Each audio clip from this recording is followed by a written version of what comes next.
Alafu pia mtu ambaye kila siku anapoteza masaa matatu aidha kwa ajili ya social media. Unapoteza masaa matatu kwa ajili ya social media. Haya ni masaa. Umepita TikTok, umepita Facebook, umepita Instagram, umepita YouTube. Masaa matatu kila siku. Mungu akikujalia miaka 50, utakuwa umeweza kupoteza miaka 7. Miaka 7 ulikuwa kwenye social media. Lakini pia ni cha msingi sana kuweza kutengeneza nidhamu ya muda, kwa sababu usipokuwa makini una uwezo wa maisha yako yote kuyapoteza kwenye vitu visivyo vya msingi. Lakini pia unatakiwa ujue kwamba kama kuna mtu ambaye kama unapoteza masaa 2 kwa ajili ya tamthilia, kwa mfano tamthilia, kupiga stori za umbea, kucheza magame kwa mfano kwenye simu, unatumia masaa 2 kwa mfano. Kwa miaka 50 utakuwa umetumia miaka 4. Utakuwa umetumia miaka 4 katika umri wako wa kuishi. Lakini pia wataalamu wanasema kwamba robo 3 ya maisha yetu wote wanadamu tunayatumia kwenye usingizi, tunatumia kwenye kulala. Kwa mtu ambaye ana miaka 50, ataishi miaka 50, maanake robo 3 ya miaka yake kama ameitumia kulala, maana yake ni sawa na kwamba atakuwa amelala miaka takriban 17. Maana yake atakuwa amelala miaka 17. Na ukijaribu kuangalia, hatujapigia muda mwingine, kwa mfano muda wa kula unaotumia, muda wa kwenda wapi na wapi. Tumeangalia tu vitu ambavyo ni vya msingi. Sasa ukijaribu kuja kuangalia jumla, weekend zilizopotea miaka 17, miaka 14, social media natumia miaka 7, tamthilia, stori za umbea, kucheza magame kwenye simu na mengine miaka 4. Muda wa kulala kwa miaka 50 umetumia miaka 17. Ukija kuangalia utakuwa umetumia miaka 42. Utakuwa umetumia miaka 42 katika kufanya vitu ambavyo havijengi ndoto yako. Kwa hiyo utakuwa umetumia miaka 8 tu katika vitu vya msingi.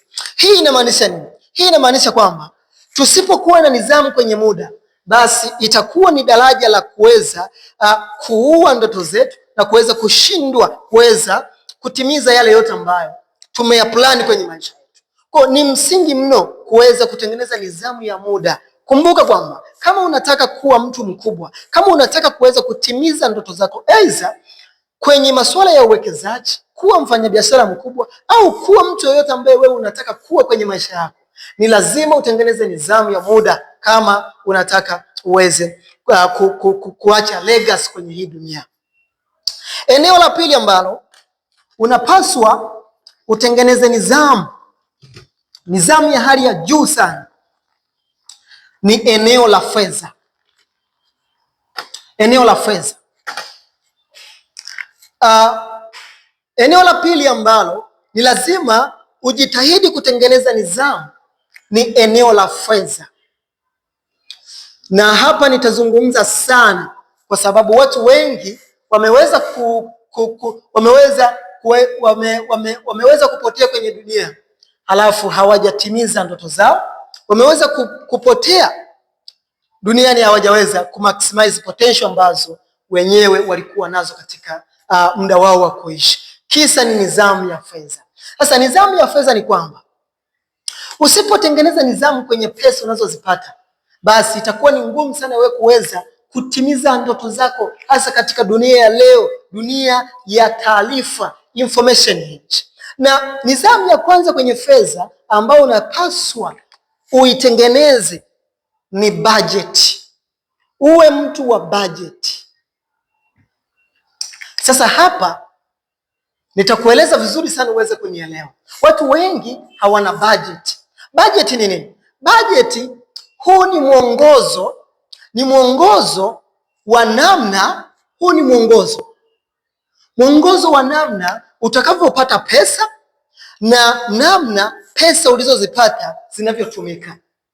Sasa watu wengi hawana budget. Watu wengi hawana budget. Usipokuwa na budget, itakuwa ni ngumu sana kuweza kugundua mianya ambazo pesa zako zinapotea. Na ndiyo maana kila sehemu utakuta wana budget. Umuhimu wa budget ni kuweza kugundua kwamba ni matumizi gani ambayo natakiwa niyapunguze ili kusudi niweze kuwa sawa.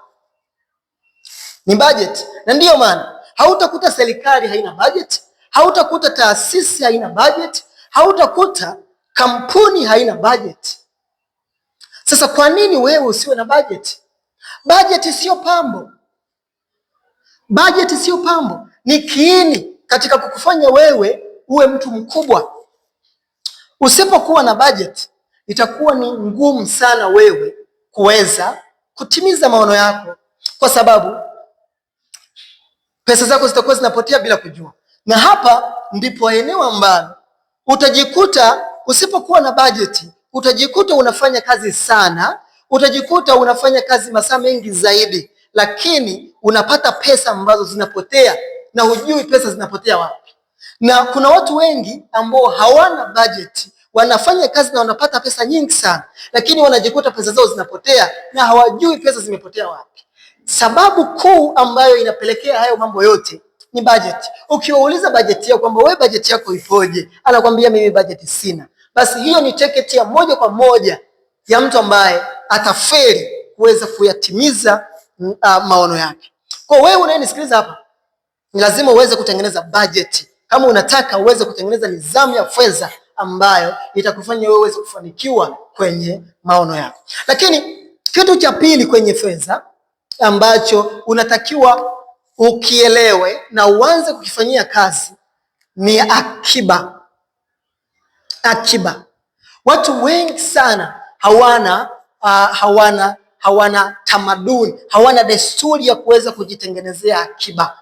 Kumbuka kwamba sheria ya asili inasema kwamba kila unachokipata, aidha pesa unayoipata ipo katika vitu viwili. Pesa unayoipata, kuna chakula na kuna mbegu. Pesa unayoipata kuna chakula, kuna mbegu. Chakula ni kwa ajili ya leo, halafu mbegu kwa ajili ya kesho. Sasa unakuta watu hawajui hiki kitu. Akipata pesa anatumia yote. Akipata pesa anatumia yote. Anatumia kama chakula cha leo na mbegu anakula leo. Halafu cha ajabu anaenda kukopa na chakula na mbegu za wengine anakuja kutumia yeye. Usichokijua ni kwamba itakuwa ni ngumu mno kuweza kutimiza malengo yako. Kwenye akiba, hata kama umepata shilingi 10,000, weka akiba. Na hapa kuna wengine mpaka sasa wanajiuliza kwamba mimi kipato changu hiki kidogo, nawekaje akiba? Kuweka akiba ni tabia. Usipokuwa na tabia ya kuweza kuweka akiba kwenye kipato chako kidogo, itakuwa ni ngumu hivyo hivyo kuweza kuweka akiba hata kipato chako kitakapoongezeka. Kwa ni msingi mno kuanza sasa hivi kuanza kuweka akiba. Hata kama unapata shilingi 10,000, weka akiba. Na ningependa kama ungekuwa unachukua hata 10% unaweka akiba kama mbegu kwa ajili ya kesho. Na hii itakusaidia sana. Kuna kitu kinaitwa nguvu ya mlimbikizano, power of compound au compound interest. Hiyo ndo inatumika hapa. Kidogo unachokiweka leo ambacho aidha kinaongezeka thamani, ndicho kitu ambacho kitakuja kesho kiwe kitu kikubwa zaidi na utakitegemea na kitakuokoa eneo ambalo wewe utakuwa umebanana. Kwa uwe mtu wa kuweka akiba kama unataka uweze kutimiza maono yako.